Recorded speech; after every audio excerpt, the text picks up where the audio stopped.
Le soleil se lève sur les cimes escarpées de la montagne. Aujourd'hui est un grand jour pour Léo. Il accompagne son oncle Ahmed sur le chantier de la future route. Le terrain est sauvage, couvert d'herbes folles et de rochers. Avant de construire, Léo, il faut préparer le terrain. C'est le terrassement, explique Ahmed. C'est la première étape pour transformer cette pente raide en un chemin solide. La sécurité est la règle d'or sur un chantier. Ahmed aide Léo à ajuster son petit casque jaune et son gilet orange fluo. On doit être vu de loin par les machines, comme des lucioles de jour, dit Ahmed en riant. Ils vérifient ensemble les limites du terrain marquées par des piquets rouges. C'est ici que la terre va bientôt bouger. Vrombissant de puissance, la pelle hydraulique attend son pilote. Ahmed grimpe avec agilité dans la cabine vitrée.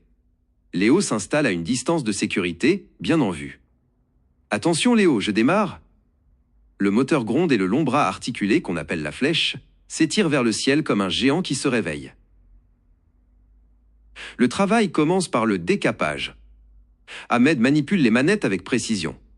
Le godet, la grande main d'acier au bout du bras, gratte doucement la surface du sol. Il retire la couche d'herbe et de racines qu'on appelle la terre végétale.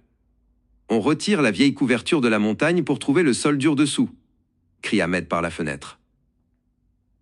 Soudain, Ahmed s'arrête. Léo a vu quelque chose bouger dans la terre fraîchement remuée. Il s'approche avec précaution. Ce sont de petits vers de terre tout roses qui tortillent. « Stop, mon capitaine !» s'exclame Léo. « Il y a des petits habitants ici !» Il se penche pour ramasser délicatement les vers un par un pour les mettre à l'abri. Léo dépose ses petits protégés plus loin, sous un grand sapin où la terre ne sera pas touchée. Ahmed descend de sa machine pour le rejoindre. Bravo Léo, un bon terrassier respecte aussi la nature. Sans ces vers, la terre ne serait pas en bonne santé. Maintenant que les petits ouvriers de la terre sont sauvés, le vrai déblaiement peut continuer.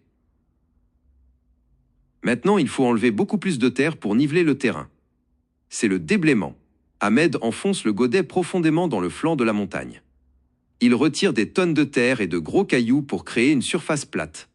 C'est un travail de force et de patience pour lutter contre la pente accidentée. Un énorme camion arrive en marche arrière en faisant « bip, bip, bip ». C'est le tombereau conduit par Malek.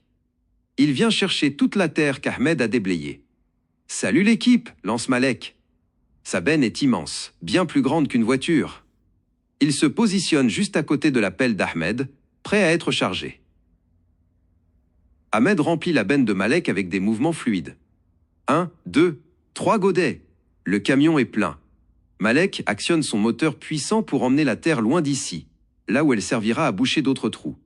Léo regarde le camion s'éloigner sur le terrain accidenté avec ses roues géantes qui ne craignent pas la boue. En fin de journée, le terrain ne ressemble plus du tout à ce qu'il était. Là où il y avait une pente sauvage, il y a maintenant une belle plateforme de terre battue. Ahmed et Léo admirent leur travail. Le terrassement est fini, Léo. Le sol est prêt pour recevoir la route. Léo sourit.